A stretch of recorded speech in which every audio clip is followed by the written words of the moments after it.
There are two primary types of abnormal AC power conditions: AC power malfunctions and loss of all generators. Any actual suspected or anticipated AC power interruption is classified as an AC power malfunction. An AC power malfunction may be identified by an illuminated light or a combination of lights on the generator control panel and or abnormal CSD indication. Should a CSD's oil pressure drop below a predetermined value, the respective CSD oil low pressure light illuminates. CSD oil in temperature is considered excessive when the temperature indication remains in the caution range for more than 50 minutes. CSD oil rise temperature is considered excessive when the temperature indication remains in the caution range for more than 3 minutes. Under certain POM-defined conditions, generator rotation may be stopped by a CSD disconnect. The CSD disconnect switch controls the mechanical disconnect of the CSD from the operating engine. Once disconnected, the CSD can only be reconnected on the ground. CSD disconnect is verified by tripping the affected generator field, selecting the affected generator with the AC meter selector, and pressing the residual volts button. A zero reading on the inner scale of the AC voltmeter indicates a clean disconnect. Should a single bus tie light illuminate, the affected generator is isolated, and the remaining generators operate in parallel through the sync bus. If more than one bus tie light illuminates, the generators power the respective buses, and no load sharing is available. Should a generator breaker trip, power is lost from the generator to its main AC bus.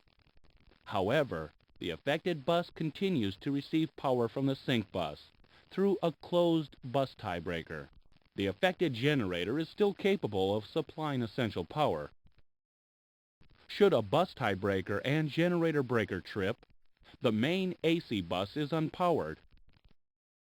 If a generator breaker and its field trip, the generator is not capable of powering its own main AC bus or the essential AC bus. Should the selected essential power source fail, the essential power failure light illuminates. And if the number 1 main DC bus is powered, the master warning light on the forward instrument panel flashes. This indicates another source of power is available for the essential AC bus. The master warning light may be canceled by pushing the light, or both lights extinguish when essential power is restored. The second classification of an AC power abnormal condition is the loss of all generators. When power is lost to all main AC buses, a loss of all generators has occurred.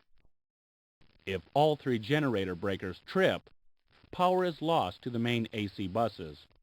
However, a source of essential power may still be available. Should all 3 generator breakers and fields trip, power is lost to the main AC buses and the essential AC bus.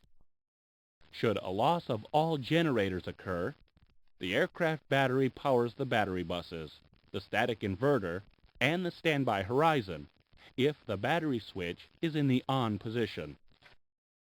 Rotating the essential power source selector to standby allows the battery bus to power the standby DC bus and the standby AC bus through the static inverter.